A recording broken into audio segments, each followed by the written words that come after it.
And we're back. The Brain Trust Poker Podcast is back. We've got special guest Rob from Rob Rolls, originally from Rob Stacks, in the house. Thanks for being here, Rob. Yeah, man. Thanks for having me again. Yeah, and then as usual, our Canadian assassin Tom is hanging out with us as well. So, all right, so we're going to talk about a few things on today's show. We got a good one. We're going to talk mindset for improving both poker and jiu-jitsu, which Rob is focused heavily on now. And then we're going to talk about dealing with setbacks and hitting a wall. And I also have a viewer question that we're going to start with. But before we get to, and we have a giveaway as well. But before we get to any of that, so Super Bowl just occurred recently. And we were talking a little bit before. You guys were saying you don't even watch, which totally fine. But halftime show every year, to me, that I never watch it. It's to me, it is worthless. It's not worth anything. But I had an idea. I think I figured out a way to make the halftime show not just good, but like something you look forward to. And I think what they should do, tell me what you guys think of this. They need to call fan numbers, like call the seat numbers out in the stadium. They call them down like Price is Right. Then they have them do like the feats of strength and speed from the NFL Combine. So you can get like, get like Joe and Rose C11 that's like just finished a plate of nachos and he's got to run a 40 and bench press. That's and great. Do agility. That's a great idea, actually. They do that in hockey a lot. Yeah. Yeah. So if that happened, are you more likely or less likely to tune in than you are now? That'd be fun. Yeah, that'd be more fun than the whatever performance, I think. Yeah. Oh yeah. Like I would tune in even if I wasn't excited about the game. I would tune in to watch like a fat guy or like a like a somebody who's like elderly or whatever, like a little kid gets called down. Like you get to see some wild stuff, right? Yeah, yeah, definitely. That's a good idea. All right. Well, let's start out by catching up with you, Rob. So it's been a long time since we talked, but since then you broke down the YouTube channel. You didn't break it down, but it's not really going anymore as far as the poker side. But then you've started into this whole new journey into jiu-jitsu. So let's talk about that just a little. Oh, and as I'm speaking, the man from Texas, Jess Amby, joining us. Jess, how you doing? Jess has us on mute. There he is. What's up, dude? All right. Well, Rob, I was just asking you about the channel. So give us a quick update. Where you went from poker to jiu-jitsu and what that was like. Yeah. Well, so a quick background is in 2019, I started jiu-jitsu for a couple months and got injured right away. And I was like, well, I guess I'm just too old for this. And that's when I was running the pool business. So I was doing a pool business, not really playing as much poker. And then, so I was like, I guess I'm just done with it, right? And then COVID hit, so I never got back into it, never had the schedule. I wanted to be more consistent with it. And then fast forward, 3-4 years, get back into dealing poker. I sold the pool business, so now my schedule kind of allowed to get back into it. And then my last video, I think, of poker was last January of 2023. It goes by fast. And that's when I started jiu-jitsu too. And I was just like, man, it's just too much. Right. And then I was like, you know what? Well, maybe I could do the same thing with jiu-jitsu as I was with poker. Because poker, they take a ton of time to edit. Like it takes a whole 10, 12 hours probably to make one video. Right. And I was getting good traction.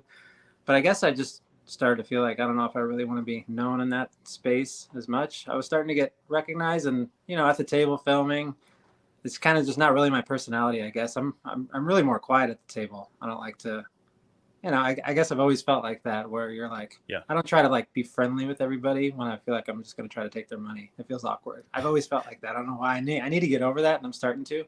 People chat, and then they just want to bluff you the next day, and it's kind of more friendly. But I usually just stay pretty quiet. So then, started jiu-jitsu last January, and then just probably a month into it, I asked my coach if I could kind of start a vlog similar to poker. He's like, heck yeah, it's like, advertising for him, get that out there, right?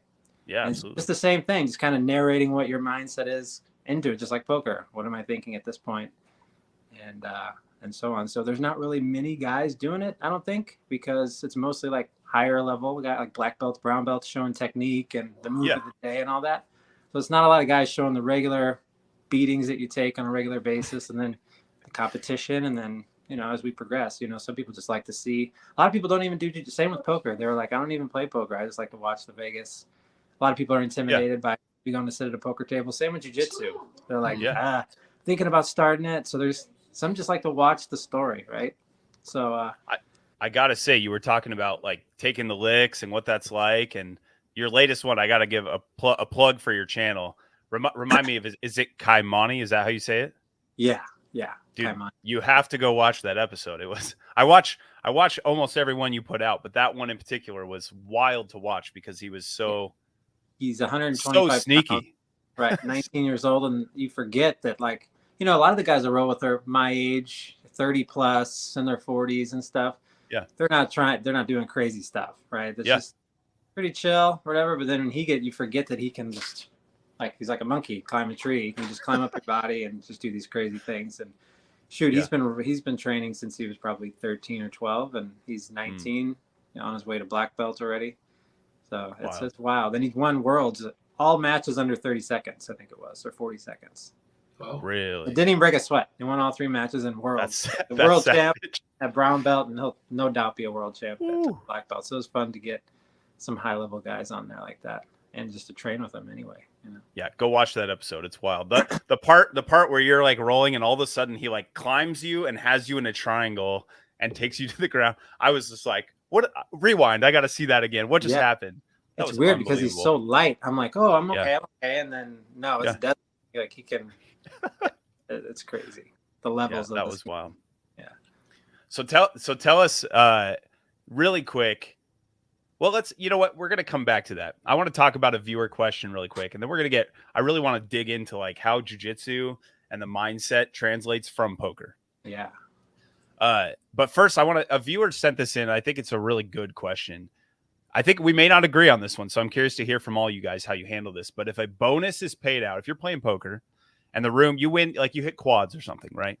And the room's going to pay you out for, whatever the promotion is. Let's say it's $500 or something. Do you count that in your hourly as you're putting it into your tracker? Or are you like, hey, that's separate. That's a bonus. Doesn't count towards my hourly. Now, because I don't know that we covered this, Rob, but you're playing poker to pay the bills on top of doing the jiu-jitsu thing, right? So you're going to have maybe even a more unique approach than us. So let's start with you. I want to hear what your thoughts are. I guess, if I play at South Point a lot, so they do have a lot of promos. I mean, it's crazy amount of promos they have. So I normally do because I figure I pay the rake. It's money that I put in, so it's money that I'm getting back. And if I win 1,000 and then I hit the high hand for 1,000, I'm not like I'm taking home 1,000, right? So I put it in there. So I guess you can say it's like not really earning it from good play or whatever, but it's kind of like a rake back. I could probably I guess file it under a different sort of winning, but I guess I just don't because I just use the same app I've always used, Poker Income, and I just I add it in there. So I count it in there just as what I made as part of the year. I mean, it's not that much extra, but most places I play now don't really have a bonus, but I would include it. So let's say you hit like let me hear from you guys first. Jess, what do you think? If you're going to hit a bonus hand, are you counting that towards your hourly? I mean, I've played at the lodge where they don't have those bonuses and things. So, but I agree with like Rob's thinking about it. Okay. I mean, Tom? there's so much like variance in poker, and just that you hit a high hand and you get a bonus. Like that's an unlikely event to happen. But like Rob said, you pay into it, those sort of things. So when it does happen, Yeah. Tom, let me hear your thoughts on this. What do you think? Well, where I play is kind of the opposite of Jess. For example, we have there's only one. There's a bad beat, and the bad beat at the moment is I think $60,000. Yeah. So what if you hit that? What are you going to do? Well, okay. So what happens if you're the bad beat recipient of the bad beat? You get half the money, and then a quarter for the other person. Like I was in the room once where a guy won $125,000. Now, Your true, it's hourly Canadian money, but I skyrocketed mean at that's that still money, sort of. Right. So I think I don't see how you could count that. But if you're winning like $200 for like the hourly bad beat, like you said, right, you're paying into it. I don't know what I would do if I'd won like say $20,000. I mean, maybe what you should do is calculate the number of hands that you would win per hour the number of hours that you paid, like have played, and then multiply those two numbers together, and then add that to your hourly maybe, and then keep the rest of the money aside and just consider it like found money or whatever. Yeah, I mean, if you just plug in the amount from that bonus, your hourly is gonna look so It's good. ludicrous, You're, right? you're like, I'm a crusher. I can't be stopped. I win that year in $1,000 an hour particular. this year. Yeah. Yeah, I don't think if I won, that would be something to clarify. I don't think if I won some 25K bad beat that I'd plug it in and be like, hey, this is my hourly, guys. Yeah. I think I would, right. At the end of the year, be like, okay, I won 80 this year and 25 was the, you know what I mean? Yeah. Right. I would still have that in there, I guess. I probably wouldn't, if it was that amount, I probably wouldn't even put it in there. But like just those little, like you said, 500. It's like I turned quads at South Point and it was 500, and then some $200 seat drawings. That just kind of comes on the table. I just count. Yeah. It. Yeah. This would be my argument. So we have one that'll pay out.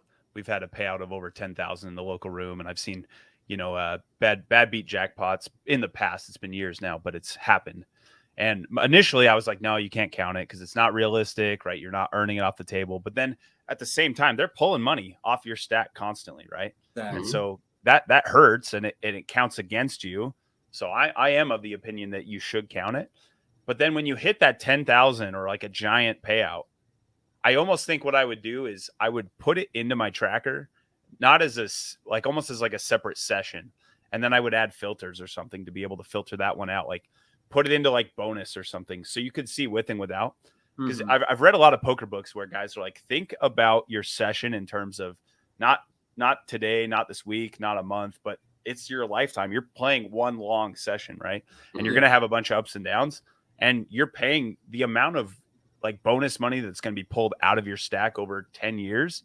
That $10,000 after being spread out might not actually look that wild, but it'll just initially look unrealistic. So I think being able to filter it both ways is probably the best way to look at it. Because then you can go, hey, here's what I know I'm capable of earning. And here's, like this is propped up, but over 10 years, it'll probably smooth out, So anyway.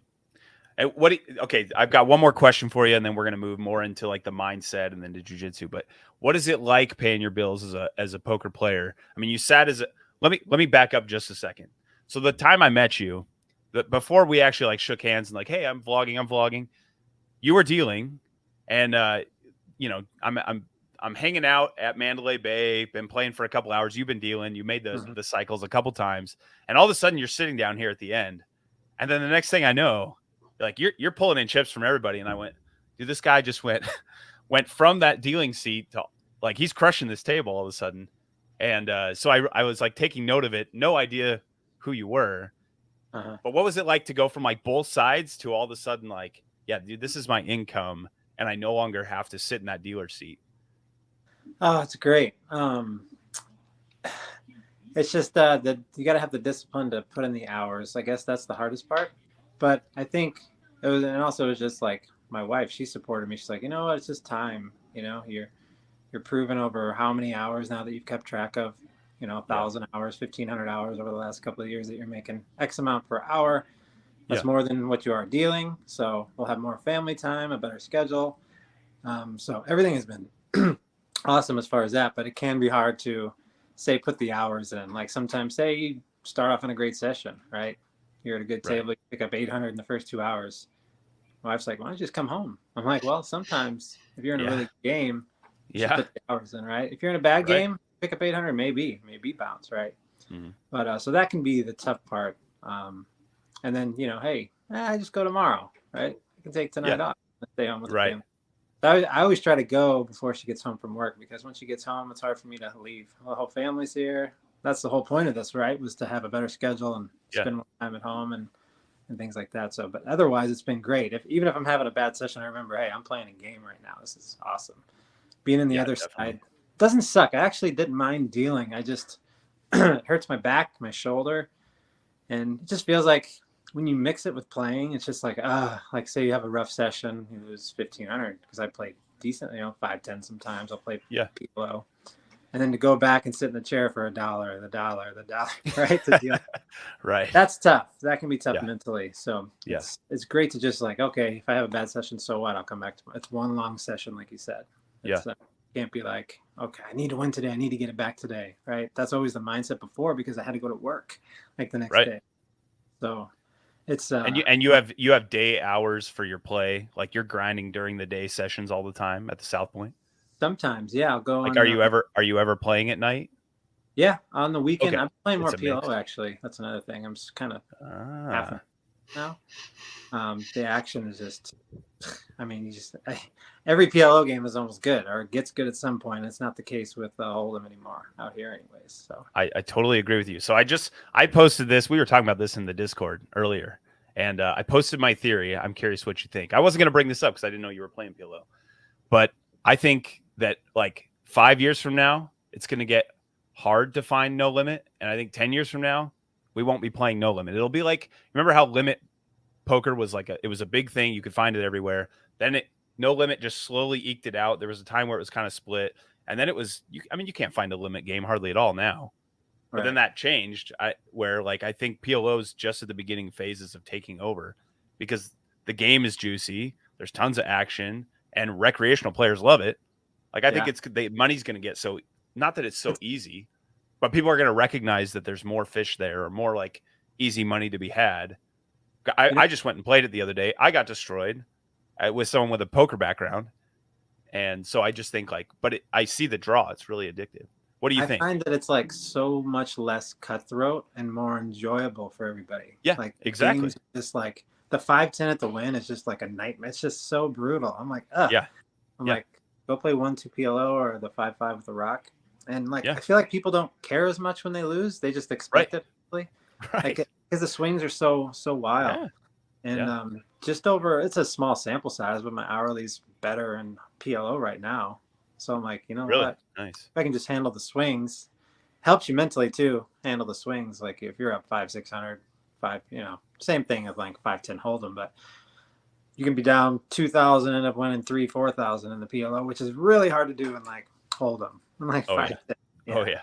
Like booking a 3K win in 2-5 is just like so rare nowadays. Out here. Oh yeah. Maybe not in Texas at the lodge though. What do you think, Jess? Because I feel like my experience there was I was like, oh, I've heard all these stories. It's so easy.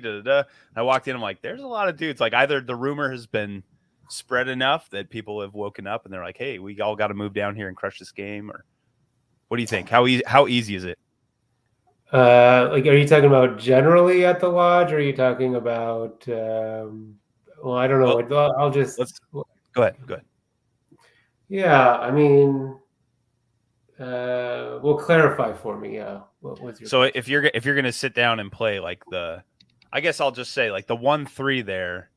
Yeah. Is in my experience was playing like a tough 2-5 game most of the time that I sat in it. There were moments where it loosened up and it got really fun, but like more 3-betting than you would see in a lot of Vegas 2-5 games, and like there was a lot of action, a lot of like aggression, and people playing pretty tight. Like from everything I've heard has been like, yeah, it's loose, it's easy, and it was harder than I expected. So yeah, and we put in a lot of hours that weekend.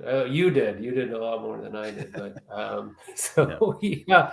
I mean, I feel like at the lodge in Texas, it's like, I mean, people are willing to put in like large open sizes and and have big stacks. Like in my opinion, like at 1-2, and you'll see it's not uncommon to see kind of like big stacks even at 1-2.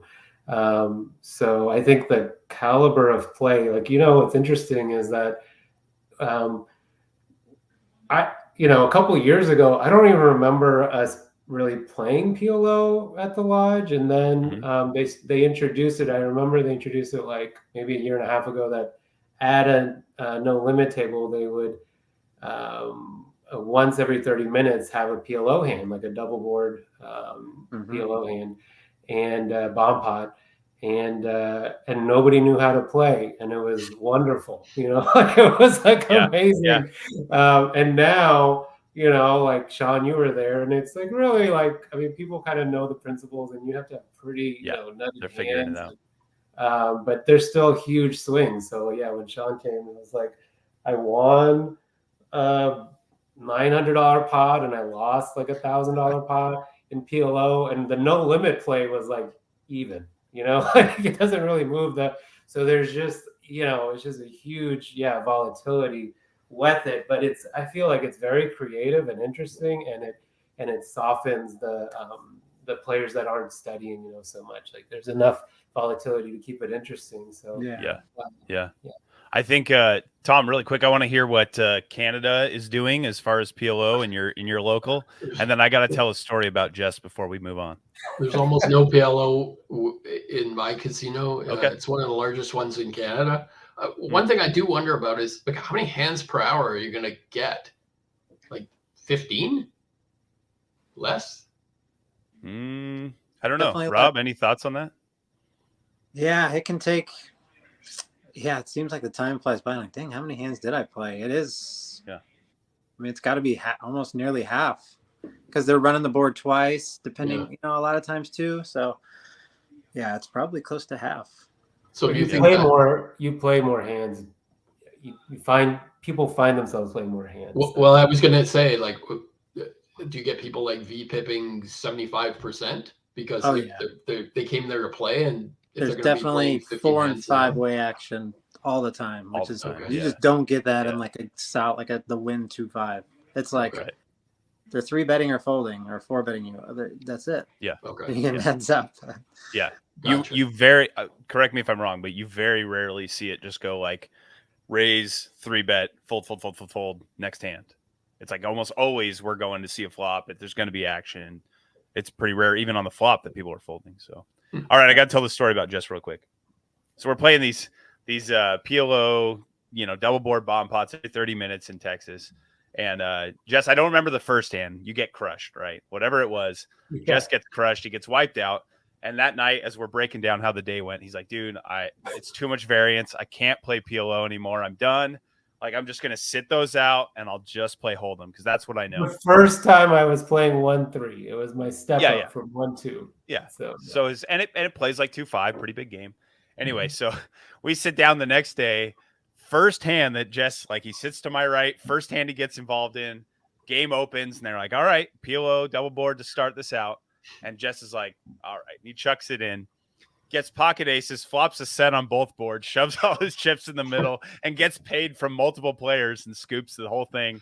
And both boards ran out scary. Like a straight came in and a flush came in, but somehow a set of aces held on both boards. So Jess is just like raking in this pile of chips. He's like, all right, maybe I'll still play the PLO. You know, after you scoop $1,500 off the the greatest table or game whatever. ever. Yeah, it's not too bad. All right. Let's Rob, I want to ask you a lot more about jiu-jitsu. So tell me I find that it's a lot like playing poker, but you're almost like playing poker with your body somehow. I know it's kind of a weird way to put it, but is that fair to say? Yeah, it's just problem solving. Yeah, that's all it is, really. It's cool because it's like it's not even an opponent anymore. Like these guys become like family there, and it's just kind of hanging out, figuring it out, laughing afterward. How could I have choked you better or submitted you easier here in this position? But yeah, and then I can take away like that workout and then go to play poker. I feel like the ego kind of thing is gone. Especially, I guess that can come with any workout, but especially with jiu-jitsu when you're getting choked out. Oh yeah. And just kind of like there's sometimes, you know, when you play and you pay off a hand and you know you shouldn't have, almost because you want to show them what you had. A lot of people, I'm kind of over that now, but I know there's been times in my career where I've done that. I'm like, I shouldn't be paying off here, or like you almost want them to know that you had it right there. You see people do that. That's just like gone. Like I'm like, no, I can just like I'm just so chill. All right, like I can make these folds now. It just feels like with jiu-jitsu that's helping even more, you know. And how much did your poker background help you as you moved into jiu-jitsu? Like your mindset or your approach is like, how am I going to get better? How did that translate?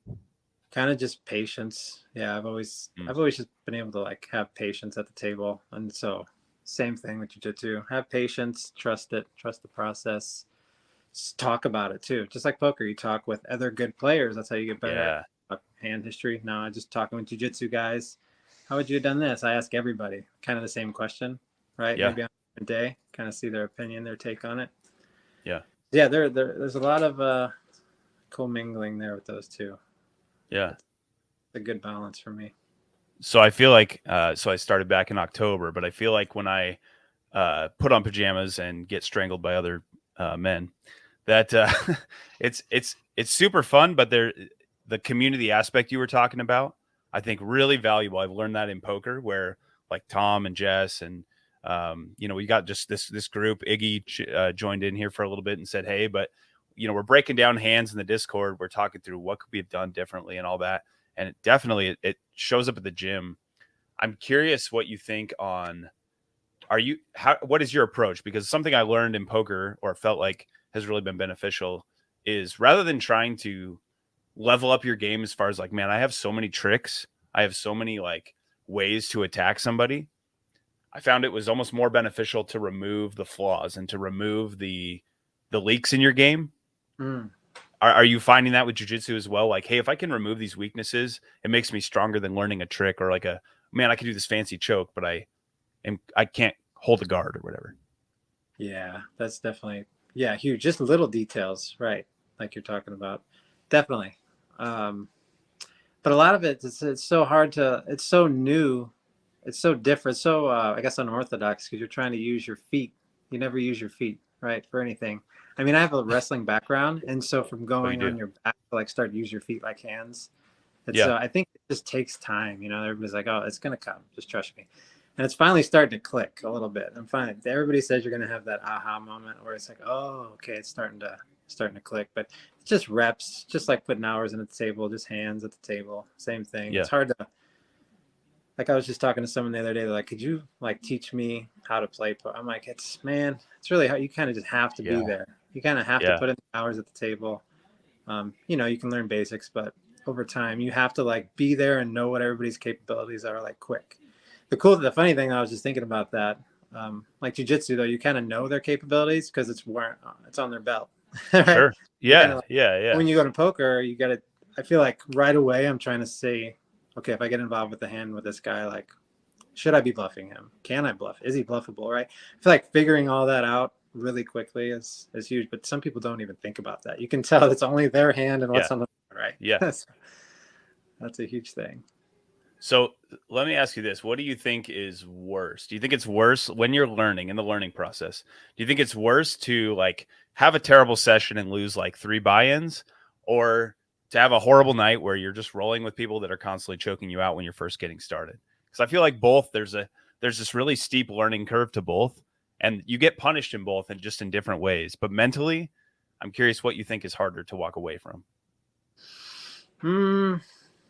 Probably poker. That'd probably be harder, especially I guess depending on your bankroll / bills, lifestyle, and everything. Jiu-jitsu, you kind of just expect it. I guess now it's nice because I'm not taking beatings so bad, so I'm not so sore anymore. Yeah, and it's kind of like now you kind of see the process. The new white belt's coming in, you're moving up, right? You see how it like progresses, and now like the other guys aren't killing me so bad, so that's good. But yeah, poker, I think. I don't know. I would say at the beginning, poker is tougher. Yeah, 3 buy-ins. It's brutal. That's especially a horrible night, right? I feel like we play a game, right? We're naturally competitive, right? Poker players tend to be competitive, right? Usually, especially if they play for a living and they like to play games. I've always been games, sports, right? So I'm really competitive, and that's been the hardest part for me is to not be so emotional, right?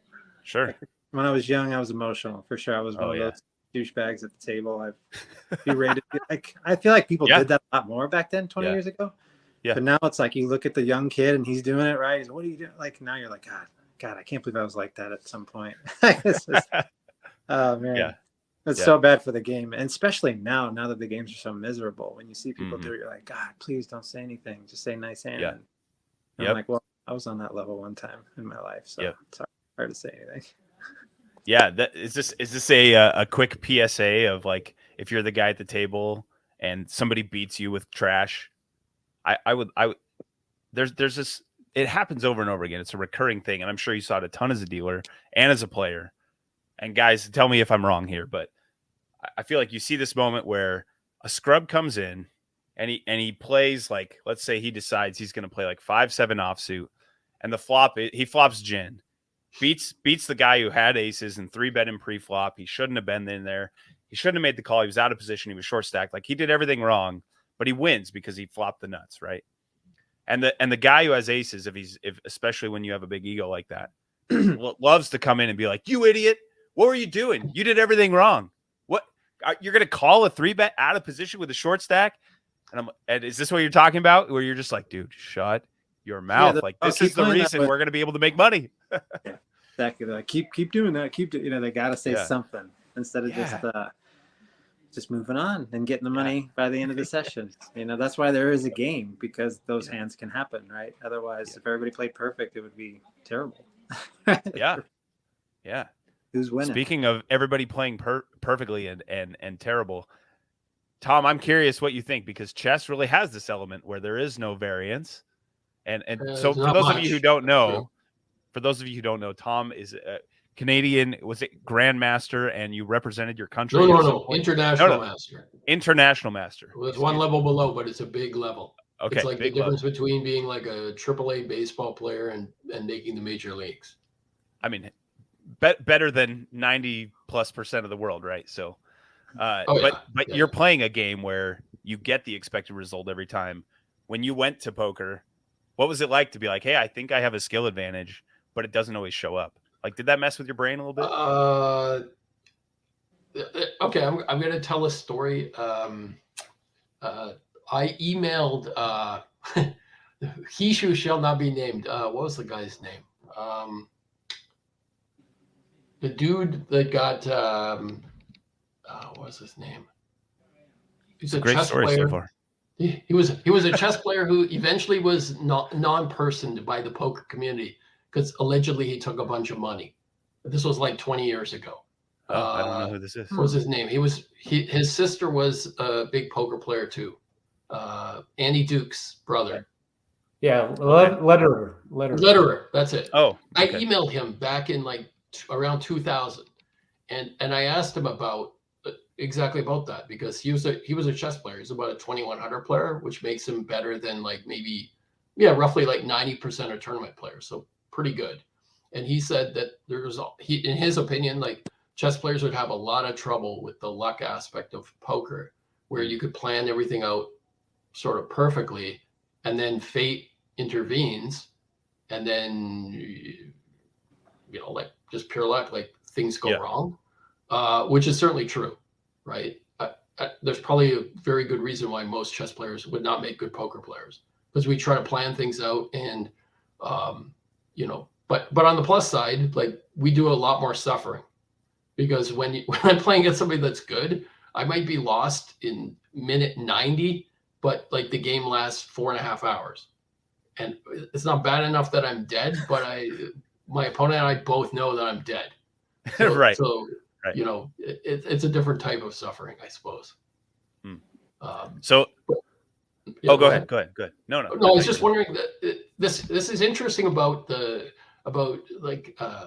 fighting sports versus mental sports. In your opinion, is it worse to think that you're weak or stupid?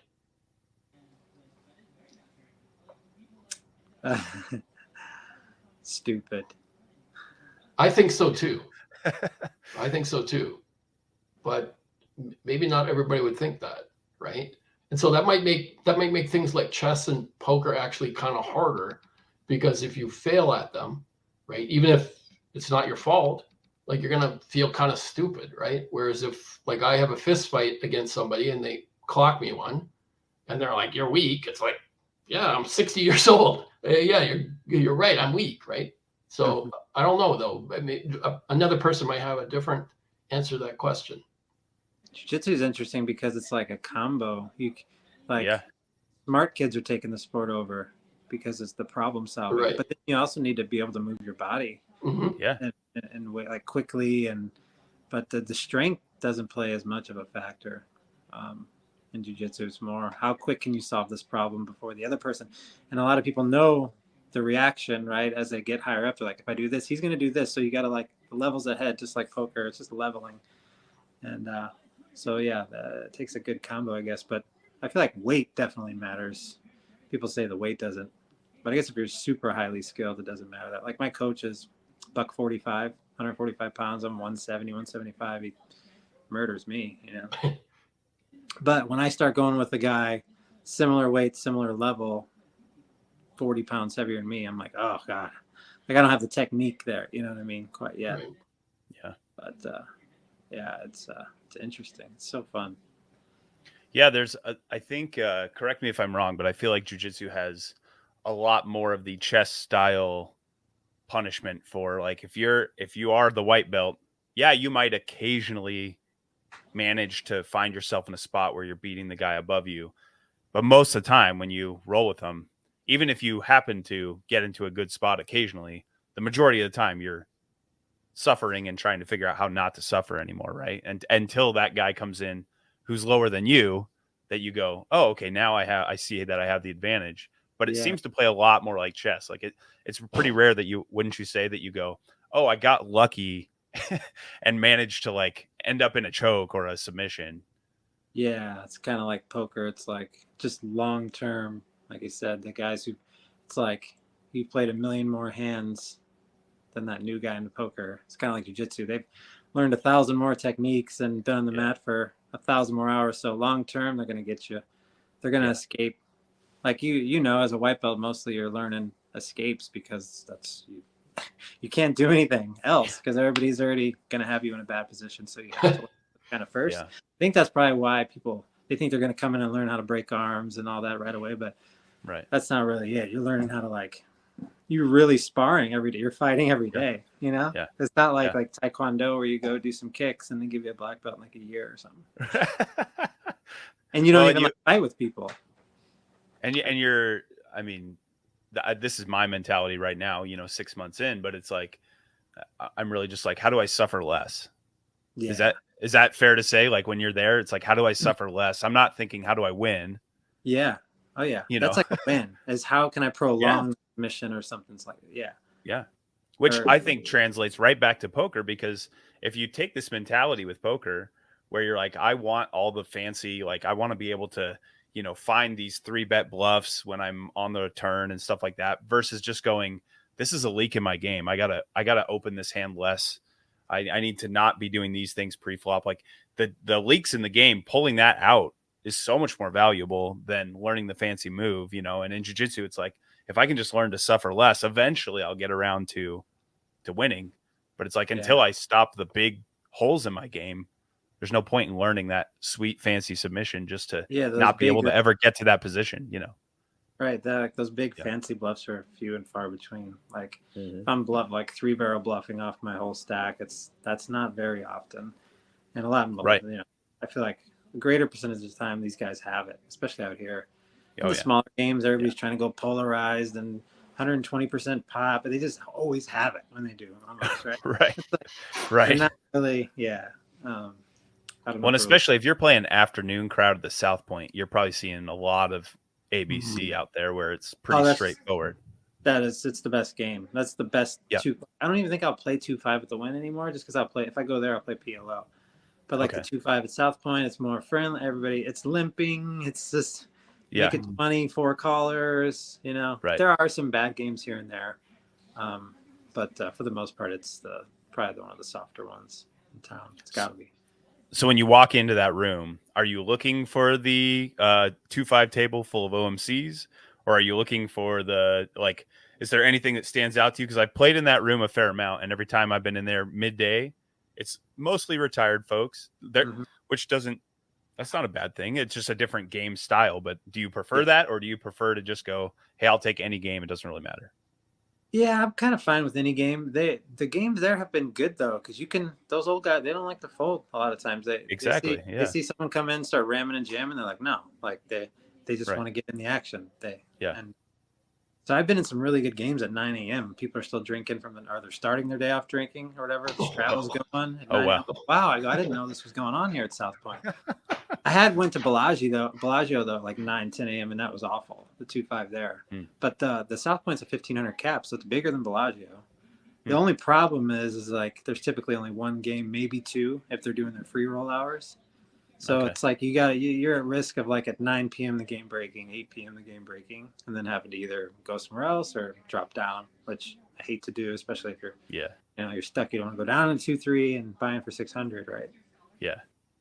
So, So are you finding that you like this mix of some hold'em and some PLO, and do you plan to shift that one direction, or are you pretty happy where you're at?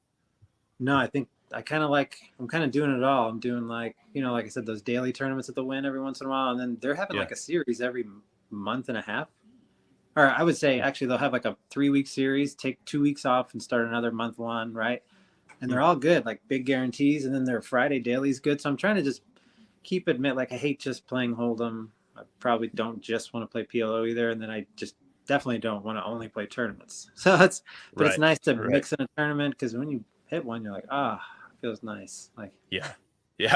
Covers the wife's bills like, for a "Can you take while. off for the whole month now?" I'm like, well, can't really do that. This is Yeah. the opportunity to have a big month, right? So Yeah. I finally, because I didn't cash in a tournament for a while, which I'm kind of hard on myself. But when you only play like 10, 12 tournaments, you might not cash for that. That might be my whole year. So now I'm starting Yeah. to play a little bit more tournaments, and finally had a couple third places at that Win. So that felt good to just be like, Nice. okay, my game's okay, right? Yeah. You Yeah. feel like kind of mentally, if you go in a little, whether it's cash game or tournament, you're like, is it my game or is it just volume? What's going on, right? So that felt nice. But Nice. need to hit one of those in a bigger buy-in though, right? What was the buy-in on that one? The dailies are just $340. Well, they're $240 Okay. with a $100 add-on.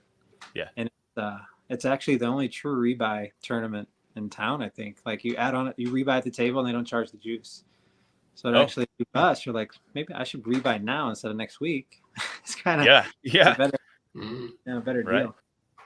But Right. that's not going to hurt anymore, right? And everybody charges the juice. They don't. Right. It's a re-entry. It's never a rebuy. Nice. So Rob, right. I have a question. Yes. Perfect. Okay, I have a question. So, like when you took a pause from the uploading the videos regularly, like you said, it takes 10, 12 hours of, editing and everything to kind of get these videos out. I'm curious, like, because, editing and having a channel and also playing poker, and I mean, that can be a lot for a week.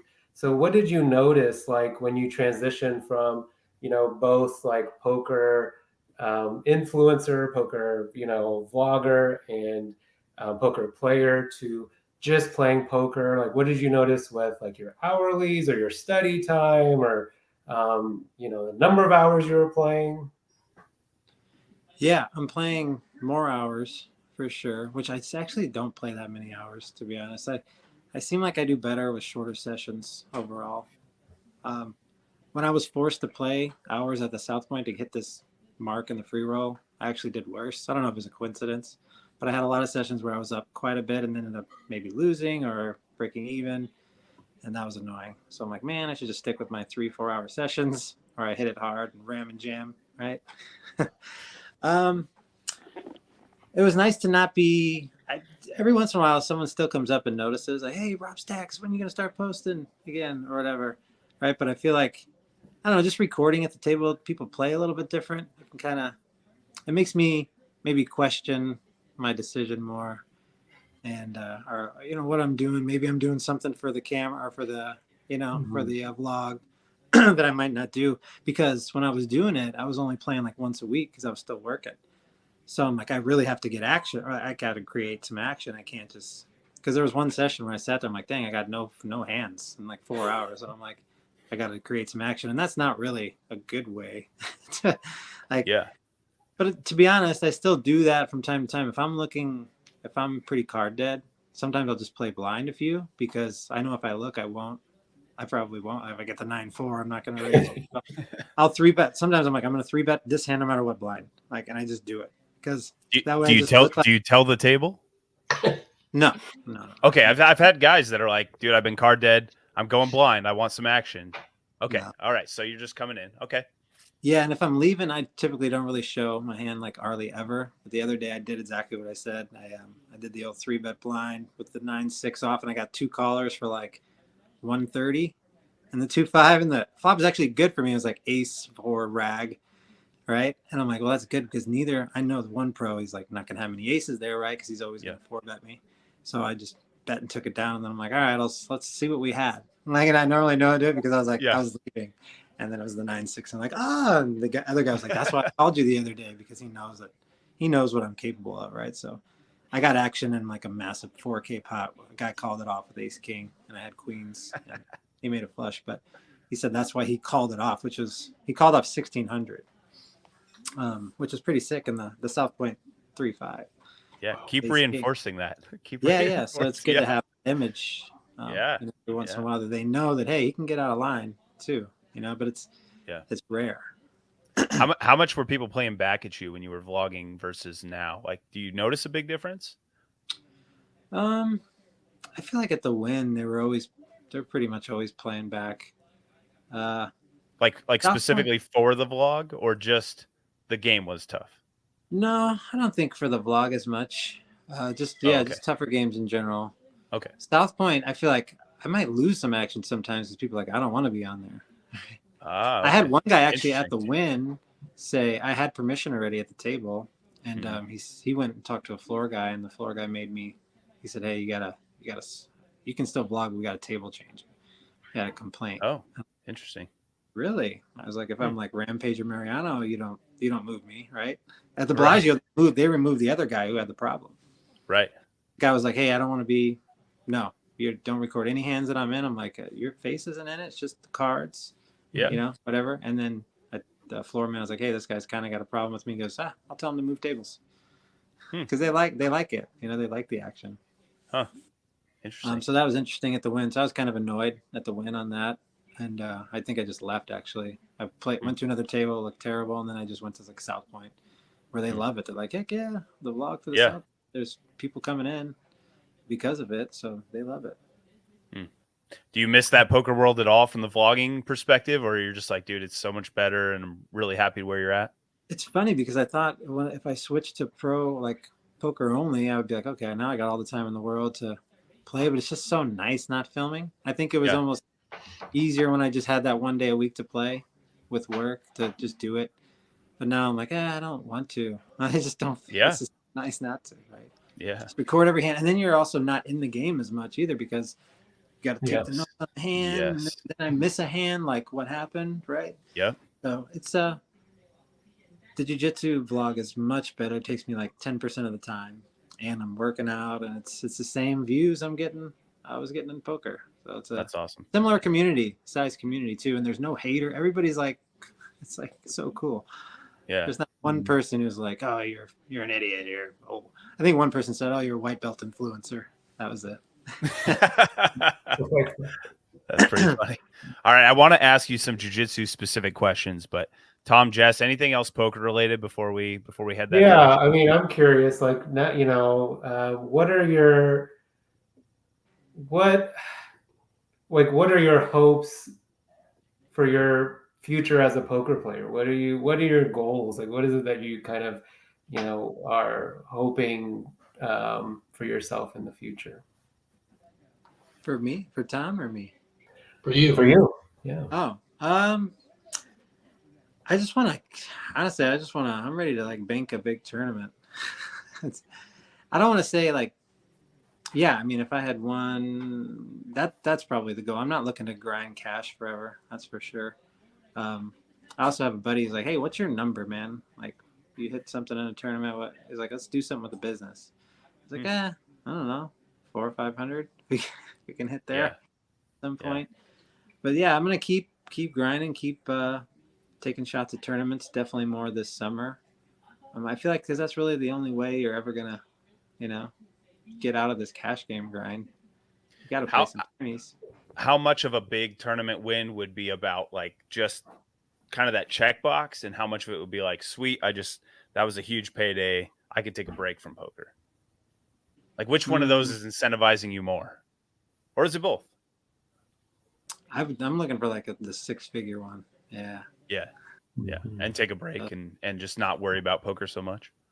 Yeah, probably play some cash, just less, or maybe focus more on PLO, because PLO is fun too. Yeah. definitely more fun. I find that I'm like way more patient. Like if I'm Really? In yeah, PLO? it's weird. Yeah, and Hold'em, I feel like I can get less patient sometimes. I'm ready to start just playing blind or just like ramming. PLO, I feel like I have the patience that a lot of the people don't have there yet. There's a lot of fish in the game. There's just not that many Right. fish in Hold'em anymore. There's so Right. many fish in PLO who are like just getting it in with like bottom set, middle set.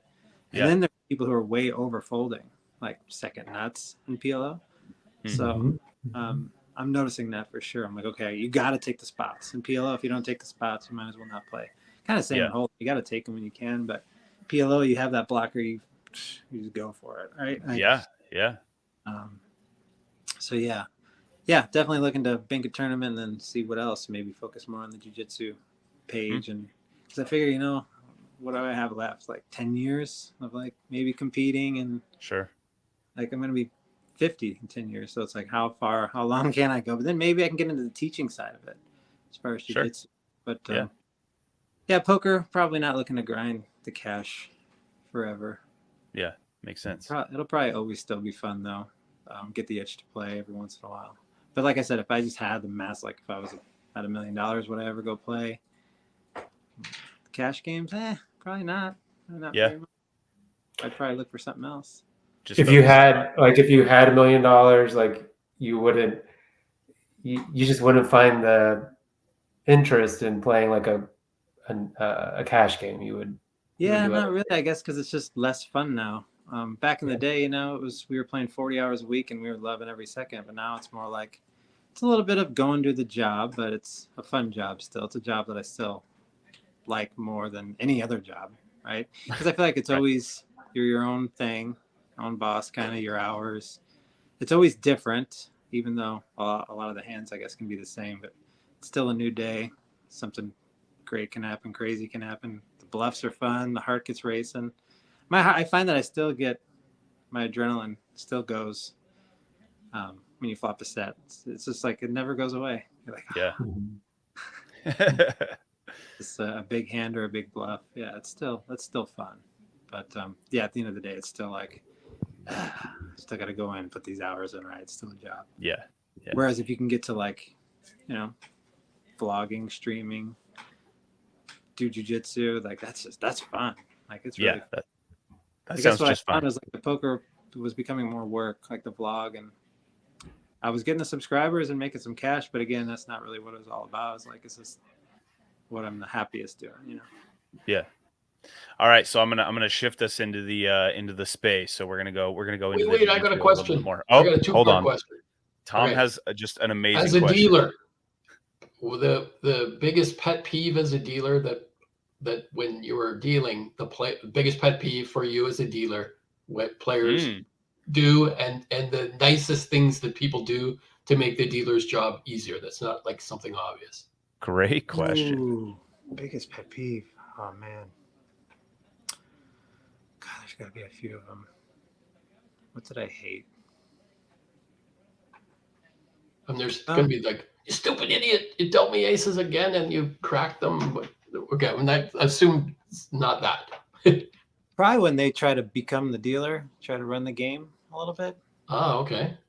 That's pretty annoying. Do you mean that like telling people whose action it is and stuff like that, and what's in the pod? And Yeah, or like how to do a side pot, just things like that, or like folding their card, not really folding their cards, kind of making you reach. And I'm okay. long and tall, and it's annoying when I have to like go. And I know they're doing it on purpose, right?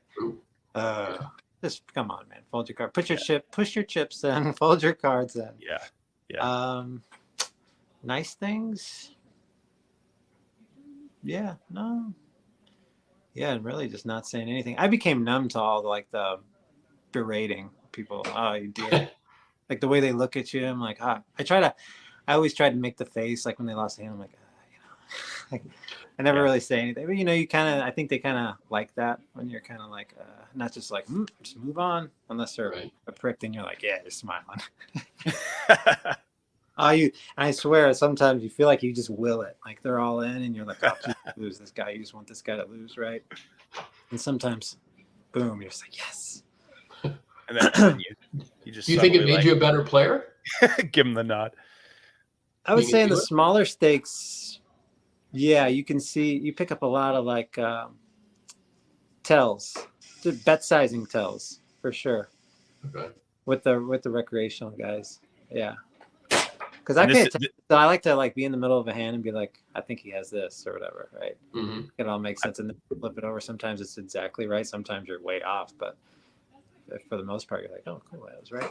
Right. I was just gonna say, when I've watched your vlogs and just experience from talking hands with you, I think your hand reading ability from dealing is way higher than most people.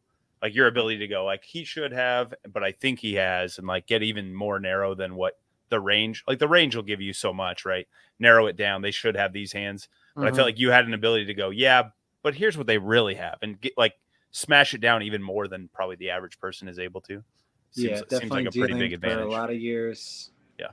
Definitely helps that, especially with the sizing. A lot of wrecks in the smaller games that they just won't go over 100 on their bluffs, right? Like they'll grab the stack. Doesn't make any sense on the pot, right? Like, Yeah. it's just funny. The small bluffs, they're afraid to like get it all, like put it all in, you know? Yeah. Yeah. All right. Hey, I'm going to throw something out here. We had a giveaway planned. So if you are out there and you would like a shirt, this is my virtual t-shirt cannon, but we have these shirts now available. It says low stakes reg. That is the Cards and Capital shirt that is out now. If you'd like one of those, there's a link for the Discord down below. Give it a click and just put in there. I'll the first person to put in there that they would like a shirt. And as soon as I have that in the general section from you and send me a shirt size, I will send you a low stakes reg Cards and Capital shirt. All right, let's. Now I'm going to ask you some jiu-jitsu specific questions. So I want to talk a little bit about like that injury and hitting a wall, and what that's like, because I think that kind of translates to poker. But you've dealt with a few even since the vlog started, and Yeah. what has that been like, and how do you approach the injury aspect? That really sucks because like you kind of feel like right when you're picking up something, right? You're like, oh sweet, I'm starting to get it. But now you can't train, and you really can't train just by like watching. You gotta do. I guess you can learn some things, but you're not gonna remember it. And yeah, that sucks because you almost feel like, God, is it worth it? Because that's another reason I couldn't really train before is like as a dealer, I can't injure my hands, right? I can't break a finger, so same when I had the pool business. That's why I was like, I guess I can't do this because I blew out my rib like the second month, and I was like out for 6 months, like where I was like hurt when I breathe and took a breath, and yeah. So yeah, just now I'm just trying to be smarter, I guess, not go so hard, and then especially with bigger guys, just trying to be more relaxed. Like if they're crushing me, I'm not gonna like make crazy turns, right? So I feel like hopefully we can avoid especially knee injuries. But yeah, it's brutal, but I guess that's part of it, is what they say, right? Just kind of everybody gets injured in it. Yeah. Especially if you're like competitive and you're maybe going to compete, you kind of have to have those hard rolls, Right. And that's so something I'm going to throw a question at you here. So Jess and I, when we were doing some kind of coaching stuff, talking poker, we would still spend a lot of time. I'd be like, hey, Jess, just write down every hand. Just give me every hand that you played, record it, give me as much information as you can. And it wasn't quite filming, but it was basically like, give me everything that happened so we can sit down and analyze and evaluate later. And essentially when you're putting together your vlogs, that's what you're doing with jiu-jitsu, right? I mean, you have a record of what you just did. How helpful and beneficial do you find that? And then having the community come in and comment on those videos, how much is that helping you on top of watching it back? Oh, it's huge. A lot of the guys will come in and be, hey, check this one out, check this guard out, or whatever. Click this link because to check out, an instructional on what you should have done there. It's huge. Just like poker, going back over the hands, looking at this position, because a lot of times you're so tired in the middle of it and it's so fast that you don't remember or you don't see why you messed up, right? So to go back and watch, oh my God, all I got to do is bring my foot here, put my foot on him right there. So it's just now, okay, let's work on that next time. So it's just like poker. It's just the exact same thing. What are we thinking? And then a lot of times I'll watch guys in the background, even not even my current round. or the round that I post. So I can see what there's 2 black belts over there rolling. What are they doing? There's a purple belt going here, like, you know. Yeah. Kind of watching multiple things. Yeah. Getting info and everybody's so cool. There was only one guy who couldn't let me record him because he was in the he was a U.S. Marshal, and he said he could, and he's gone now. But I had to blur him out of the background a few times. I was like, oh crap. Other than that, everybody's like, they don't care if I share it, whether win or lose. They don't care because we all get tapped. Like, levels are never going to end. Even at black belt, there's still going to be someone who's going to kill me. Yeah. So it's like there is no, hey, I won. Like, yes, like. That's just like there's kind of like poker. The highs aren't too high anymore. The lows aren't very low. Yeah. So just always trying to learn. So one of the cool things about the gym that I'm training at is, and I'm sure this is similar where you're at, but the dudes that are in there are especially like, they're just approachable. They'll, I bug them a lot. I'm like, hey, I was watching this week, or, hey, I'm trying to, like, just last night I was talking with a guy and saying, I can't finish this triangle. I don't know what I'm doing wrong. And he's like, oh, well, show me what you're doing. He's like, oh, you got space right here. Here's how to cinch it up. How much are you picking the brains of guys above you? Just talking like we do, when you're talking poker hands with a community afterwards, how much are you talking just in your gym, even of like, hey, how are you doing this and what's working for you? What's not? Pretty much every time I'll either, because I'll probably roll. I feel like in our morning class, it's mostly blue and up. Like there's a couple white belts, but it's mostly some high level, 3 or 4 brown belts, a lot of purple belts. So anytime I'm going to roll with any of them, if I do something, or they have me in some position, or if it's just like from the other day with someone, I'm like, hey, like there's one guy who's really good at butterfly guards, brown belt, that's all he does. And I got stuck in this position, and I'm like, yeah, almost every day I try to find something to ask someone. I say, hey, I was in this position, and I like know that's your bread and butter. What if he's got me like this? And they're happy to show you. Of course, you're like the teammates, And what do you think has accelerated you the most? Is it the conversations with people? Is it watching it back? Is it the community? What would you credit most of the improvement to? I mean, apart from going, I would just say just going 4 days a week, just putting in the time on that. Yeah. But really trying to I got the dummy here too, that I try to practice on like what we learned that day, because sometimes you're like, wait, what did we learn today? Because like I said, you go so hard, you sweat so much, and you're kind of like lightheaded by the end of it. You're kind of like, what do we, like, I can forget some days, like, what do we do? Right. So I try to I don't really write it down anymore because I'm filming a couple times now a week, I guess. But I usually try to just go home and be like, all right, we did this. Just do that a few times over and over. But I feel like now it's starting to click. It's starting to come together where like, okay, I know this position. And even if I'm on my back, but we learned it from this way, I can get there like this, right? You're learning how an arm bar works or a triangle. You can get a triangle from their back instead of just when I'm in closed guard, right? You got you got a head in there. Hey, it's a triangle, right? Like, so it's starting to click a little bit. But now it's just kind of got to learn more technique, more details. Nice. So I noticed you do one more jiu-jitsu question. I'll give it to these guys, and then looks like we got at least one question here for from the viewers. So I've noticed you're really in De La Riva a lot, and it seems like you really like that position. Is that really has that become home base for you? Like, do you feel most comfortable there? It seems like you're there a lot compared to just like a random sample of people. Yeah, I feel like that's what I learned first. And there's another really good, he's a brown belt now, similar body type as me, and he plays it a lot too. So I think I'm like, okay, we're both long, so you can really use it to stretch people out. And I would say that's probably one of the main guards we go over a lot, because our coach likes to work from there and then get to X if he can, slides under. But yeah, I feel like it's a really good position for sure. It's cool to watch you work from it, and I'm often like, I got to figure that out, and I find myself trying it but doing it very poorly, and then being like, I got to watch more of what Rob's doing, because I just end up getting owned. But it's cool to watch you work from there. So that's a gym thing, though, huh? Yeah, I feel like we go over it quite a bit, sweeps from there, and then transitions into other things. Yeah. But I feel like it's especially good for longer leg guys when people can step back. Like when I'm going against a tall guy, I'm like, oh man, you are it does suck to go against someone tall. I step back and they're still got me glued to my leg. Yeah. They got the Yeah. reach. So I think that's probably why it plays a little bit better too, because the lanky, long legs. Nice. Right on. Jess, Tom, anything else?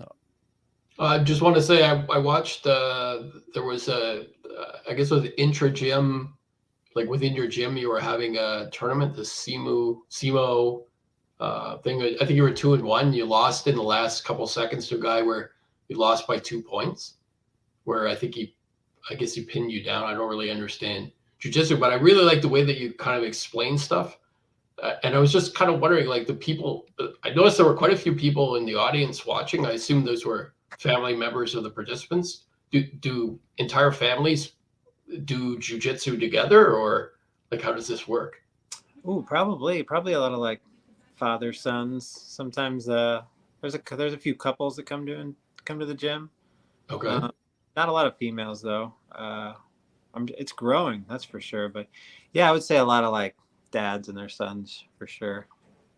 So the spectators that are watching, do they understand what's going on? The ones that aren't necessarily, No, or it's just okay. maybe not the wives. Like my wife was there. She was recording, but she's like, "Yeah, I don't know what you're doing." Okay. I don't know what the point is.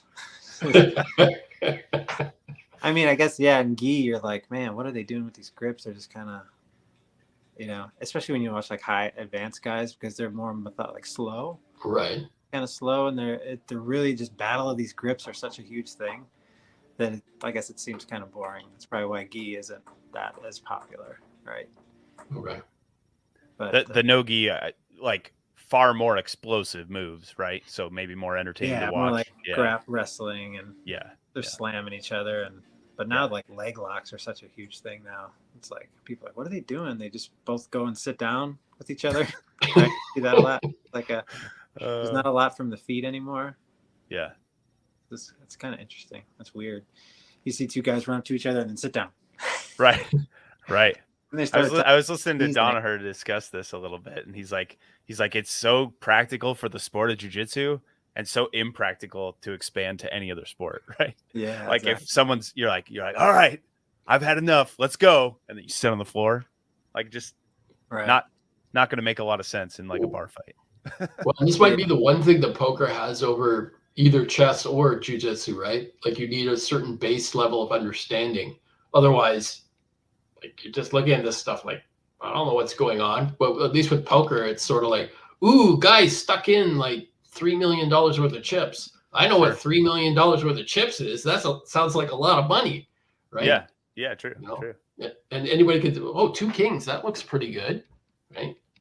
Yeah. Fair enough. So I mean, that might be the thing that, sort of limits the watchability of things that require like a certain level of understanding before you've already cut out, 90% of your potential audience because they're just like, okay, I just don't know what's going on. What's the point? Yeah. Yeah. Like that's why cage fighting. So, people. Yeah. Because some guy punches another guy in the face. Well, Tom and I were talking before this whole thing started about the original UFC. And what it was like to watch these guys where you're like, I have no idea what's going to happen, sumo versus, kickboxer and how this whole thing went down. And then jiu-jitsu really stands out. But what an incredible thing to like think that, today's fight scene is like, all right, I'm going to tell you who you're going to fight. You're going to have 6 months to train with them. We're going to simulate everything we can to give you like a feel for what they're like. You're going to learn their moves. You're going to learn how to counter. We're going to set up a game plan. You're going to fight. And then we got 6 more months and we're going to do the same process over again. Versus when they first started, they're like, all right, you're just walking into the cage against anybody. You're fighting. And then you're like, good job. 20 minutes from now, we'll see you for your next fight. Oh, it's so brutal. Oh, man. So nuts. I never been so tired from that competition. I mean, you could have said, you're gonna die right now. To be like, okay, it's fine. I've never had that level of exhaustion. It was, I could barely get up. Am I remembering right? I don't know if it's your last one or not, but you had just finished a match and you were supposed to have a break, but they're just like, nope, here's your next one. Yeah, like no break at all, right?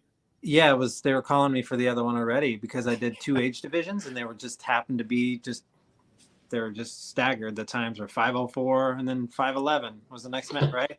And I was like, oh Brutal. man, I'm like, I thought I was in shape, or like, we roll hard, but Yeah. it's still, I was trying to be so relaxed all day. Like, this is not a big deal. Like, whatever, we roll every day, but inside, I think your subconscious knows you're going to fight. Like, this guy's going to choke you and break your arm, and you got your wife watching, you got your coaches there. So I felt like my heart rate was up all day, even though I was like, I'm good. I do this every day. Like, what's the big deal? Yeah. So I think next time I'll be a little more relaxed, just to get that one out of the way. But I didn't expect that. Would you take that again? Would you do that same setup, like doing multiple divisions and just going back to back like that? No, I think I'm sticking with one age group. Yeah. Okay. Yeah. But you ended up winning the 40s, right? Yeah, that was my first match. So we were supposed to have I was supposed to have another match, and I'm so like, the guy didn't show up. So that's why I'm gold, because I beat that guy, and then he beat the next guy, so I didn't have to have another. I was like, oh, thank you, because I had already had the other two, and I was like, I almost didn't do the third one, but I was like, I can't. I have to finish this. Yeah. I might die, but I have to finish it. And then I got my blue belt like 2 weeks later, and I think maybe that was part of the reason. Yeah. Just kind of the not quitting, and I still almost finished that guy even though I was dead, but just didn't have the energy. Yeah, that was awesome. Right on. Well, we'll wrap this thing. Michael is curious if you still work at Mandalay. We covered that, but I'll let you answer as to how long ago that changed. No, that was so what, May? Yeah, right before the World Series last year is when I put my my leave, and I actually took like a leave of absence first, and then maybe we'll. I did have some family stuff to take care of, but I was like, we'll see if I want to stick with this or maybe deal a day or 2 weeks, because we were having to work just like 5 days, which that sounds spoiled, but out here in Vegas is like no one wants to work that much. Sure. Like, this is like one of the only towns where you can go to work and you can get an EO, is what it's called. Like, that's normal for us now. You can get out in 4 hours or whatever. You can't do that in most jobs, What is EO? Early out? Well, early out, yeah. Yeah, okay, yeah. So, like, if there's not, we got a bunch of dealers in, and some people want to stay, some want to go, you sign the thing. If there's only 3 games going, hey, Rob, you're out. Sometimes you work 2 hours. Sometimes, you don't make any money, but you get to go play, or you just get to go home. Yeah. But that's not like that in any other job. So we're pretty lucky out here. Yeah. Nice. All right. Well, before we get out of here, why don't you tell people where they can find you, where they should go check out those videos, just so that they don't miss it. Oh, for the jiu-jitsu? Yeah, absolutely.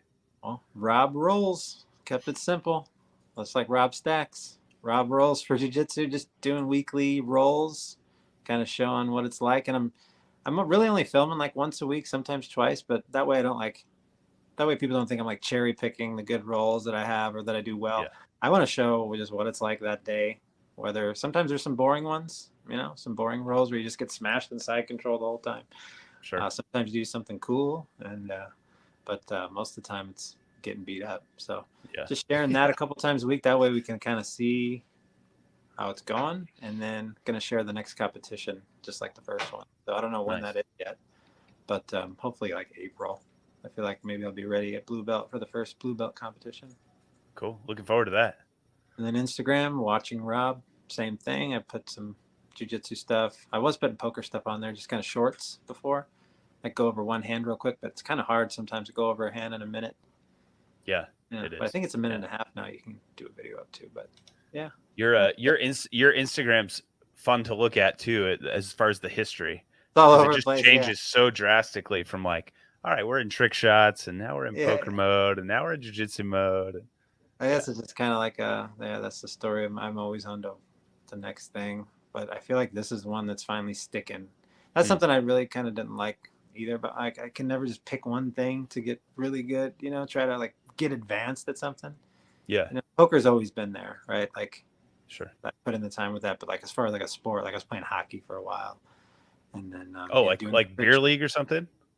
Yeah, but I was really wanting to be good. Like, I was I was putting a lot of time on the ice, but then it's kind of like hard to get a lot of time on the ice, especially out here. You can't just go. It's not like a basketball court, But So yeah, jiu-jitsu I think is sticking though for good for the long haul. Cool. And I saw you had a picture on there of like you and your son where you're standing. Is he coming? Is he starting now, or was that just a photo? That was that was already 1 year ago. But yeah, I told him that's the only thing I was ever gonna make him try. Like, Okay. because I always want him to have the options to try anything. I was like, just give me 2 months. If you don't like it, you don't like it. You love it, we'll go to the next thing. Could be baseball, could be an instrument, whatever. But I just wanted to try just to feel what it's like with contact and get a little self-defense. He liked it, but he just didn't love it, But at least now he knows what it's like. Could always go back. And, this is a personal opinion, but I feel like at least every man, I don't know about every person, but I feel like every man should have a chance to try jiu-jitsu just because it gives you what you were saying earlier, where it kind of helps just put you in your place a little bit and recognize you know how people will kind of walk around with this ego, no training, but an ego like, yeah, if those guys mess with me, I'm just gonna throw a mean right hook and he's gonna hit the ground. One shot, fight's over. Right. Like that, for some reason, that's in people's heads. But I think once you're sitting there helpless, like pinned to the ground, and they just have every limb, isolated, and you're just getting tortured essentially. Tap, tap, tap, tap. Yeah, Please don't break my arm. Right. Yeah, exactly. It just makes you go, oh, right. Like I'm completely helpless against someone who knows what they're doing. I feel like that's a good experience that everybody should have. Yeah. And just the sense of like, maybe I'm not as tough and as awesome as I think I am. I think it's really good. I think everybody should try it. Yeah. Yeah. Some form of martial art or, something. I don't feel like you had ego going into this. Well, kind of a last question here, but how much do you feel like that adjusted your ego? Just the whole process of jiu-jitsu. I think it helped quite a bit. I knew that I was going to get murdered most of the time in there. Yeah. Kind of going in after the first experience. The first experience I didn't though. I was just like, oh, I didn't even really know what I was doing because I didn't study or watch what to expect going into a gym. Like the first roll, he's sitting down. I'm like, what's my goal here? I don't know. I don't know what to do. And then you're like, wow. And then with the gi on and the way they tie you up and stuff, you're like, okay, I'm like an infant right now. Yeah. Right. Yep. It really is. It's like you're like a 3-year-old against an adult. Yep. when you first walk in. Yep. Yeah, I would say it just more helped. Yeah, like with poker and just your like it gets all that. It's like any good workout, right? Like a run or pumping some weights, you just like feel better after, right? You feel more relaxed. Yeah, absolutely. But yeah, I would say that really has helped my emotional side of my bad emotional side of my competitive drive. I'm just chill, like whatever now, I feel like it's helped me to put a loss in perspective. Yeah. I mean, that might sound silly, but like the money, you're like, yeah, nothing hurts. Like I walked away from it. I mean, mentally, maybe it hurts, but like, yeah, it's okay to like have a bad session, have a bad run of things and walk away and go, you know what? It could be a lot worse. Like the experience of being helpless and detained on the ground while someone is smashing you and you can barely breathe, to me is way worse than losing a little bit of money. I'm not saying like if you have a horrible night, obviously mentally it'll stick with you differently, but there's something just to go, you know what? It's okay. It could be a lot worse right now. So I would say now that question you asked me is reversed. Yeah. Now losing is not like in poker. I'd rather not get smashed at jiu-jitsu. Yeah. Yes. But at the beginning, the poker was worse because I was expecting it. I agree with you. And early on in poker too, I feel like you kind of, I don't know why, but you sort of have this like, well, now that I've been studying, I deserve to make all the money when I sit down. I don't know why we become entitled, but I think it's really common.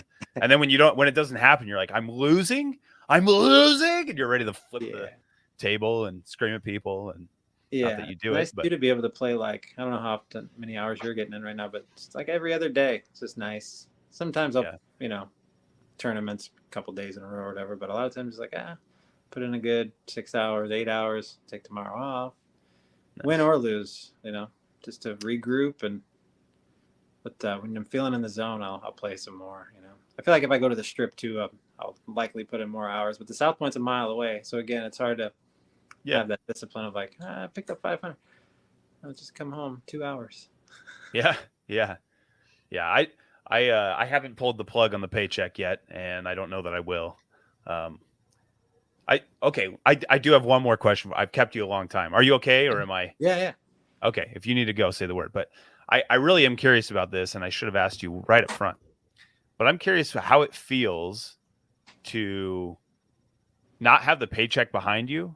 Do you feel like you can still play the same poker, or did it adjust your game? Because I have this thought in my mind that if I was counting on that money, there's times where like I'll make an all-in bluff that I don't know that I would still take that same line. Like it's where it's close, where you're like, I think this is a profitable spot to jam all in, but it's wild variance where you could be like, okay, I can let this go, survive another day. I don't want to end up down 1,500. Like I'd rather, even though I think it's profitable, I'm going to pass up on this spot. Do you feel any of that, or has that changed at all since it's become your primary income? No, I don't feel it. I guess it's just more of the bankrolls finally in the right spot. Like, because it never really was my whole life, right? I was always trying to. Oh, okay. Yeah. Now I feel fine. Like because it was replenishable, you kept it on the lower side. Yeah. Is that what you mean? Okay. Yeah. Well, now I say I have enough to, like, yeah, I can't miss the spots. Like I have to take them, the bluffs or whatever. Like I won't. Oh, okay. Like I will not back down, unless Sweet. I got to be pretty sure though, on the spot. Yeah. I guess Yeah. like with the guy. I did one the other day, and it was all because of this particular opponent. Though I knew he was pretty tight. He's a thinking player, and I 3-barrel bluffed the nut flush card, and he's like, he goes, "You really just naked ace of clubs?" He goes, "That's just sick." He was sick because he made like. And did you show it to him? I showed him. I go, I at least had this. Yeah. And he's like, you didn't have the other club? I was like, like it's a compliment to you because I wouldn't have bluffed any other person here. Right. Sure. So again, that's just knowing that player a little bit, and that he could fold a set there or a straight. And, he was a little on the tighter side. So I thought that one could work, and it picks me a couple $100. And those are just huge over the long Yeah, run. absolutely. Yeah, a lot of big blinds. All right. One more. I keep thinking of more questions after I say just one more.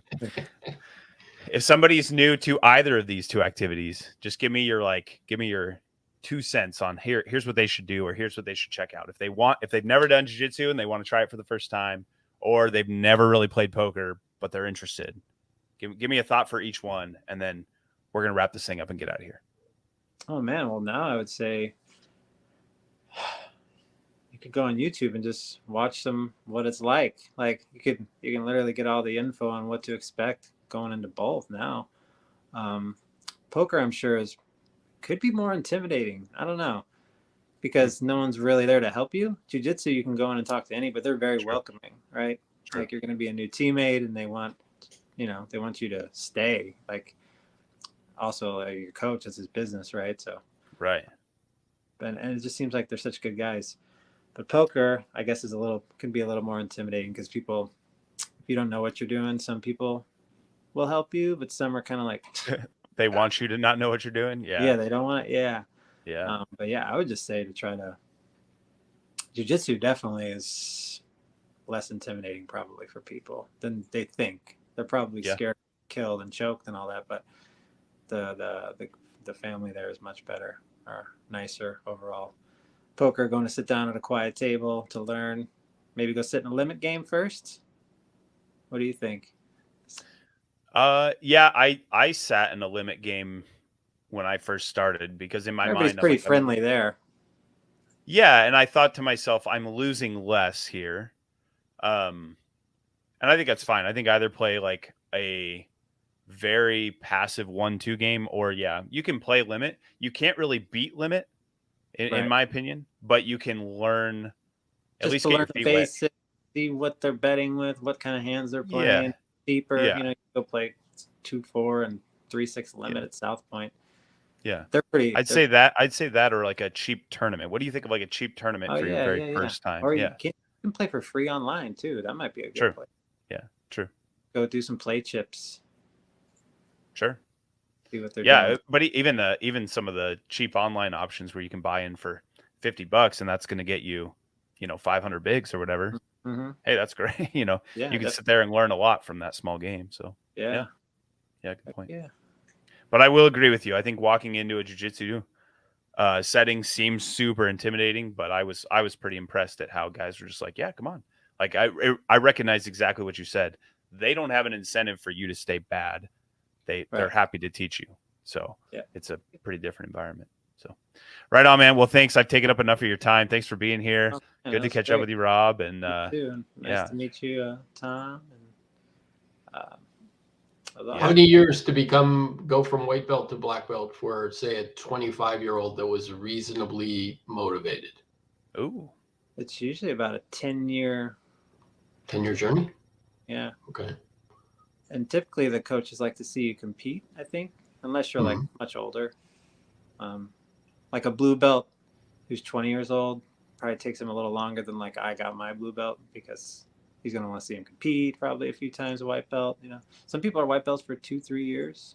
Wow. I got mine in like a year, but I'm putting in 4 days a week. I competed, and so I guess and then they roll with you too, and they kind of see where you're at skill wise. I think, like, what techniques does he know? 10 years about, I think, is like average. Wow. Cool. Anything else? All right, guys, let's get out of here. Let's call it a night. Right. But Rob, thanks again, man. Appreciate you being here. And it's a pleasure to meet you. Yeah, you looking too, forward guys. to watching your next tournament when it comes out. Good luck in poker at the lodge and chess, all that. Yep. Thanks. You, Sean. Thanks for having me. Yeah, thanks, man. All right, have a good one. Later.